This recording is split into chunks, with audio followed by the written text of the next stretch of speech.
Hello and welcome everyone. Welcome to my short discussions on the clinical pharmacology in this clinical pharmacology CPT Pandora. So today we will be going through a very concise and short discussion on the pharmacokinetic pharmacodynamic parameters that can aid in the sophisticated clinical pharmacokinetic pharmacodynamic modeling. So it will be an introductory section to the parameters of the clinical pharmacokinetics and pharmacodynamics. So all of you know that if a dose, if a drug or a pharmacotherapeutic agent is administered, it is administered as any dosage forms. So it can be an enteral route, it can be parenteral route. So in enteral route we can administer the dose as single dose or as multiple dose. Or in parenteral route, that is mainly we discussing IV bolus, IV infusion like things. IV bolus, the drug is administered as en bloc in a short fraction of time. In IV infusion, a continuous infusion of the drug will be going on throughout a time period like 1 hour, 2 hour, 3 hour, like that thing. So that is parenteral route. Then if you consider the parameters, once the drug is administered either through the oral route or the parenteral route, that is enteral route or parenteral route, the first thing to be noticed is absorption and the local metabolism, especially in the enteral route. So after that, the drug can be absorbed in the intestine or whatever the areas, and then through the liver or through the blood circulation it invades in the body compartment, that is the central compartment. From the central compartment, once the drug is reached either via enteral route via the absorption and local metabolism pathway or directly via the IV route, it is distributed to the various part of the body. And in the various part of the body, like it is, we can tell it as a label, it as the peripheral compartments. And from the peripheral compartment, the drug can move to the central compartment, and from the central compartment, the drug can move back to the peripheral compartment. Can happen in either direction. So once the drug is distributed is in the equilibrium with the central and peripheral compartment, or in the central compartment, it can be go to the liver or the concerned metabolic target, and it can undergo metabolism. And simultaneously it can, after the metabolism, inactive metabolite or whatever the things formed, or even the drug, pure drug, can be eliminated via the kidney or liver. So that depends upon the property, physicochemical property of the drug and the molecular weight of the drug and the metabolic pathways of the drug. Then we will review each parameter in a brief way. First, what is the dose to be administered? That is indicated by D.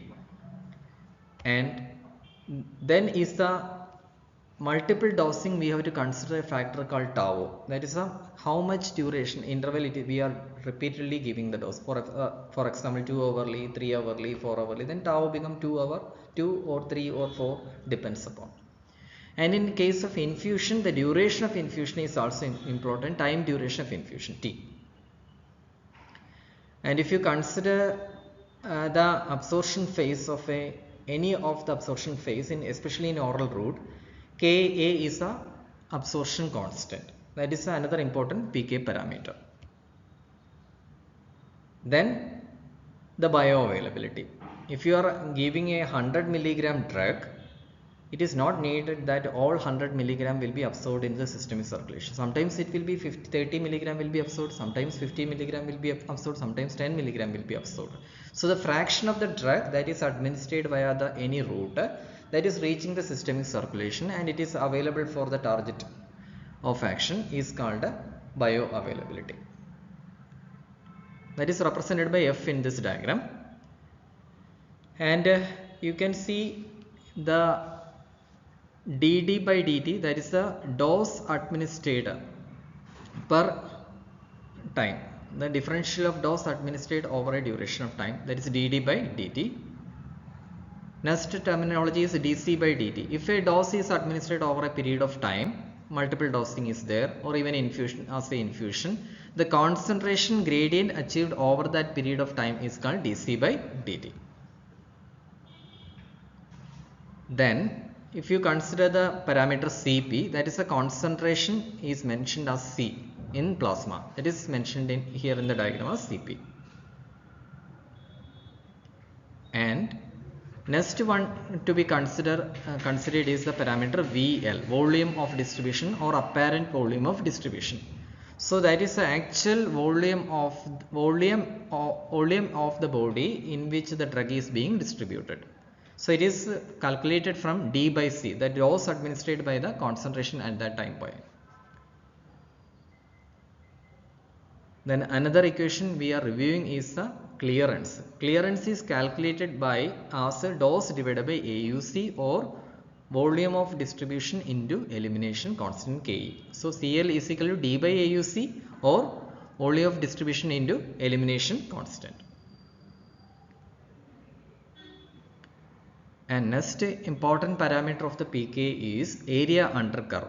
So area under curve is the net exposure, extent of exposure of the drug over the period of time in the body to the target. So area under curve is equal to integral of 0 to infinity dc by dt. dc by dt we have already discussed, that is the concentration gradient over the period of time. So if you integrate all the dc by dt from 0 to infinity, we will get the area under curve. And next parameter is T half. T half is the time required for any of the dose administered to become half the dose administered in the circulation. That is the half the concentration. If the initial concentration is 100 microgram, उससे 50 microgram आने के लिए circulation में plasma में आने के लिए कितना time duration लगेगा, और if the half the amount of drug eliminate करने के लिए eliminate करके 50% of the drug remain in the system आने के लिए कितने time लगेंगे. So that is point equal to T, that is T represented by T half, that is equal to 0.693 divided by Ke. Ke is the elimination constant. And next important thing to be reviewed is the elimination constant. So elimination constant we can calculate by Cl by Vl. Cl is the clearance and Vl is the volume of distribution. So if you reviewing the PKPD modeling system, it will target at each segment of this flow diagram for effective representation of the PKPD modeling.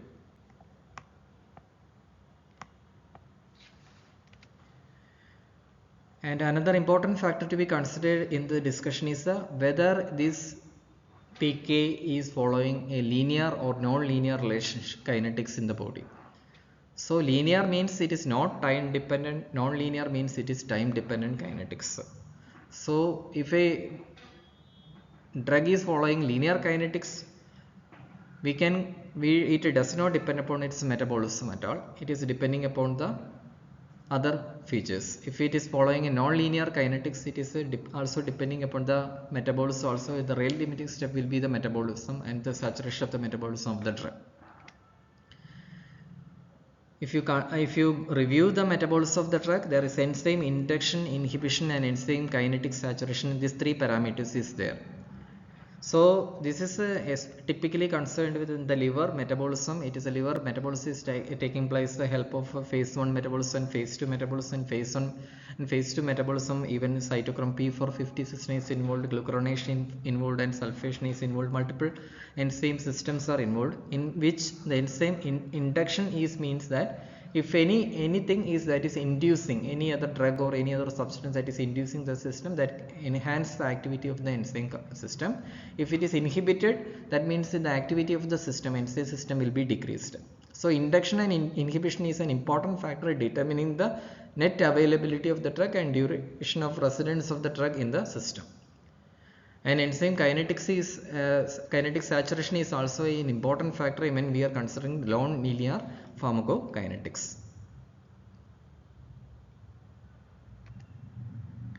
Then the elimination is the most vital factor that will determine the duration of the residence of the drug in the system, that can be influenced by different disease conditions like liver disease and renal disease.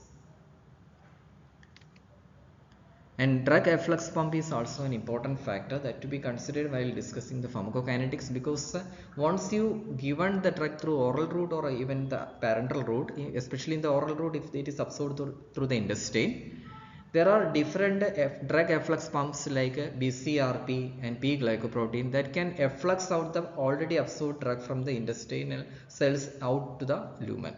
So that can effectively decrease the absorption of the drug. This drug efflux pump work in different areas. In blood-brain barrier also it is working. So the net CSF concentration of the drug is influenced by the drug efflux pumps. Especially the typical two drug efflux pump is P-glycoprotein and BCRP. And the last but not the least is the homogeneity or heterogeneity concept of the pharmacokinetics. If you are mixing a KMNO4, and I am giving an example, if you are mixing a KMNO4 in a beaker, it will be equally distributed throughout the all molecules of KMNO4 will be equally distributed throughout the beaker, and we can see the equal color in the color of the KMNO4, that is violet color, will be equally distributed all over the beaker.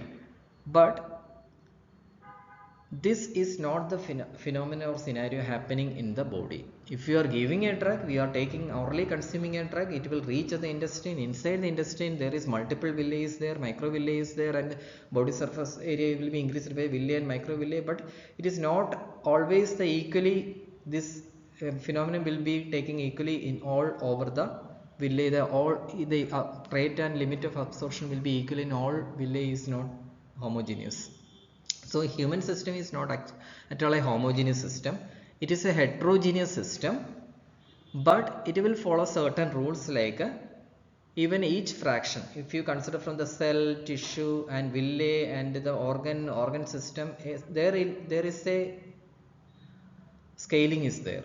We can amplify these values and we can generate the data in such a way that it will obey some rules. Even though the system is not homogeneous, even the better example is if a drug is distributed in the plasma, some drugs is more distributed in the plasma, some will be distributed in the tissue, some will be distributed in the bones, some will accumulate in the soft tissues. So there is no homogeneity regarding the distribution of the drug in the human system. So that is heterogeneous only. In that heterogeneous human system also, some of the rules will work. That's why the pharmacokinetic can be calculated by mathematical expressions or models. So that is the relevance of making the models according to the drug and physicochemical properties of the drug. So that we will not discuss here. We will discuss in the basic concept only in this section. We will discuss in the oncoming pharmacokinetic pharmacodynamic modeling section with a detailed discussion. So we have discussed about the metabolism. In the metabolism, Vmax is another concept. So we will oncoming discussion we will discuss more about the Vmax, that is maximum velocity by which the metabolism can occur, that is Vmax. And another important concept the concluding remarks is the mean residence time. So that is the exposure time of the drug in the system until it is removed completely. The complete removal of the drug to zero concentration is not at all a possible thing. We will mention it as infinity only, because even though if you are measuring with the most accurate techniques, up to measurable limit will be there, but still after the measurable limit also the drug will be there in the system. So we will always take it as infinity. We cannot take it as a zero level concentration. And mean residence time is the extent of exposure of the drug in the system that we can calculate by area under momentum curve divided by AUC. Is it clear? So these are the abbreviations used in the PKPD modeling. We have already discussed it in the section. D is dose administered, K is elimination constant, PKPD is pharmacokinetic, pharmacodynamic, T is time duration of infusion, and dt by dt is differential dose by time, and F is bioavailability, CP is the plasma concentration of drug, CL is clearance, AU MC is area under moment curve, T half is half-life of drug, and tau is dosing interval, K is absorption constant, IV is intravenous, dc by dt is differential concentration by time, integral of 0 to infinity dc by dt is also discussed, and VL is volume distribution, AUC is area under moment curve, and Vmax is velocity maximum. So this diagram represents all these parameters, and I discussed it as a concept with using this description of as a conceptual diagram as a trajectory of the movement of drug starting from the dosing either as an enteral or parental route, enteral in the form of single dose or multiple dose, in parental route such as intravenous bolus, intravenous infusion or combination of both. The trajectory continue in the absorption phase in the GI tract including first pass metabolism and liver extraction case of oral route. The same is true in the intravenous route without this, and net effect is 100% bioavailability. After the drug reaches the central compartment, its destiny is movement to the peripheral compartment via the distribution phase in both ways, or restricting in the central compartment by plasma protein binding. Simultaneously, the process of metabolism of the drug or elimination of the drug via various mechanisms ongoing depending upon the property of the drug molecule and physical environment in the human body. In all these domains, pharmacokinetic and pharmacodynamic parameters are deeply involved in the trajectory of movement of drug molecules and preferential distribution of molecule in specific compartment.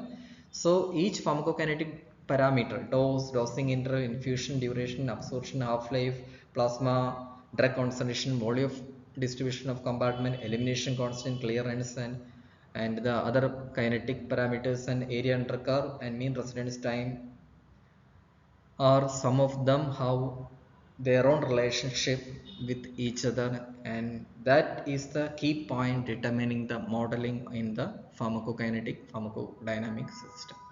So thank you. I have given a brief review of the system only. It is not a comprehensive review. It's an introductory section relating the pharmacokinetic pharmacodynamic parameters. I will try to modify in the oncoming sections in more clarity and more clear discussions. So it is a pioneer discussion of me in the PKPD system.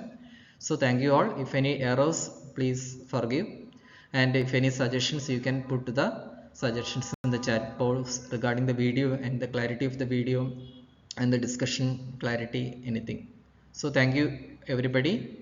I hope it will be useful for you all in your initial learning period of the PK and PD. Thank you once again.